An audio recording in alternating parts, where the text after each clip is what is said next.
Je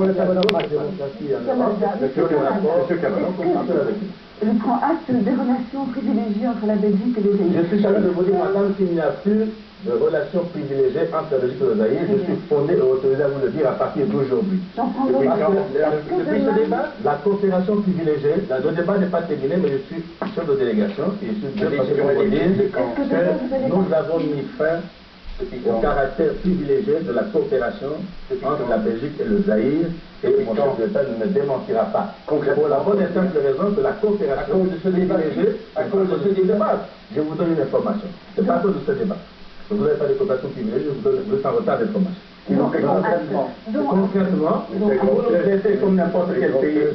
Concrètement, vous nous traitez comme n'importe quel pays africain, nous vous traitons comme n'importe quel pays européen. Nous avons des rapports normaux. Il n'y a pas de coopération privilégiée, je voulais vous en informer.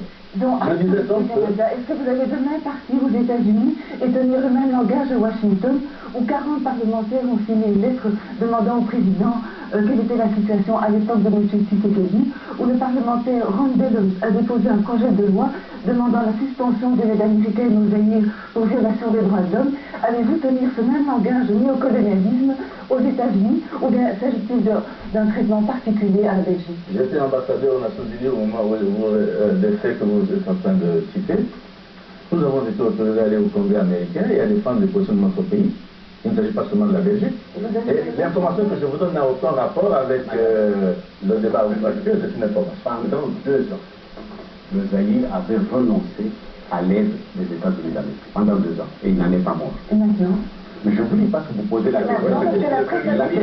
Je vous dis que nous l'avons déjà fait. Alors vous devez recommencer parce que la presse américaine est beaucoup plus dure que la presse. Madame, il faut la lire. Il y a un problème ici.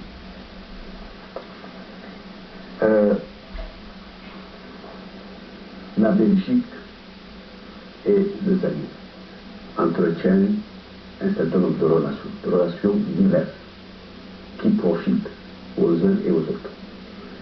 Et nos gouvernements insistent sur le caractère privilégié de nos relations. Mais pour que ce caractère privilégié de nos relations demeure, il faut que ça soit sur la base du respect mutuel. Ça, c'est le problème fondamental. Vous parlez de l'opinion publique ici, mais nous avons aussi une opinion. Cette opinion se pose aussi des questions.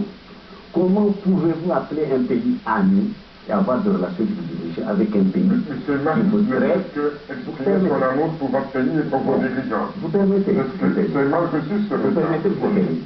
Et puis les exemples que vous nous citez, même le livre que vous nous citez, il a été écrit où et dans quelles circonstances?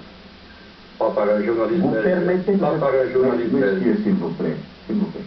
Ce livre a été écrit dans quel pays et dans quelles circonstances? Notre chef d'État a fait un effort pour ce que nous appelons la réconciliation nationale. Nous ne voulons pas renouer le couteau dans la plaie. Mais, vous permettez, il y a des hommes qui manipulent ce que vous appelez l'opposition ici. Et nous avons des preuves. Alors, ne vous référez pas aux gens que vous manipulez.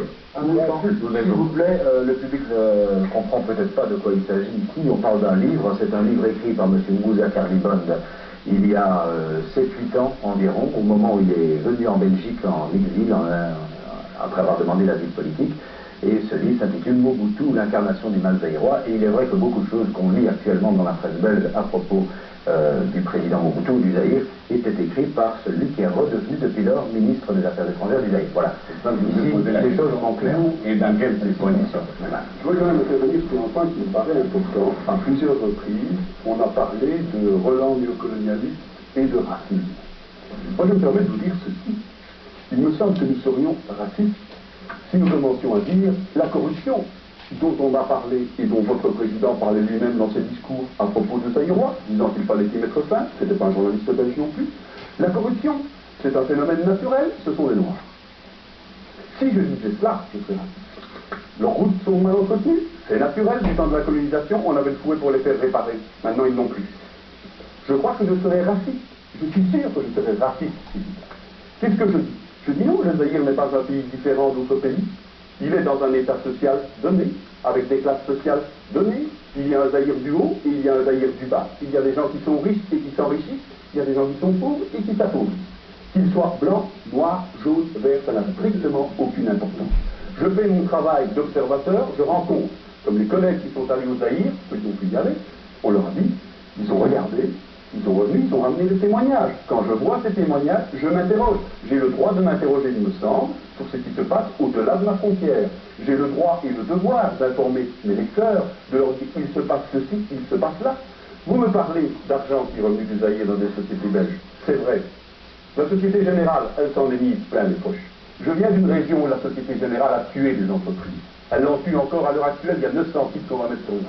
Alors vous comprenez, je suis d'accord quand vous dites l'argent a été prélevé quelque part, et les Belges n'en ont pas profité. C'est vrai les Belges. Je vais vous répondre, M. Manou. Il y a une autre manière d'être raciste. En 80 ans de colonisation, le royaume de Belgique n'a pas respecté les droits de l'homme, vous voyez. Les livres d'histoire sont là. Vous voulez voir, nous sommes d'accord. Voilà, mais laissez-moi terminer mon raisonnement. Bon, après l'indépendance d'un pays jeune, qui ne dissimule pas ses problèmes, qui a des difficultés, qui se débat pour construire une nation au code de la vie dans des conditions qui sont très difficiles, vous vous exercez à partir de votre territoire, l'ex-métropole, qui n'avait jamais pratiqué les droits de l'homme chez nous, à monter des campagnes de dénigrement pour gêner l'action de ce gouvernement qui est en train de bâtir une nation au code de l'Afrique au sujet de la violation des droits de l'homme. Or, j'ai été ministre des Affaires étrangères. En 83, après, j'étais avec M. Tindemans à Kinshasa pour la donne commission mixte. Depuis, disons, 65 jusqu'à ce jour, à chaque réunion de la grande commission mixte belgo-zaïroise, il y a un point qui revient toujours. Parce que la Belgique n'a jamais su l'éclaircir. C'est la situation des ressortissants zaïrois en Belgique dont les droits sont bafoués. Contrôle intempestif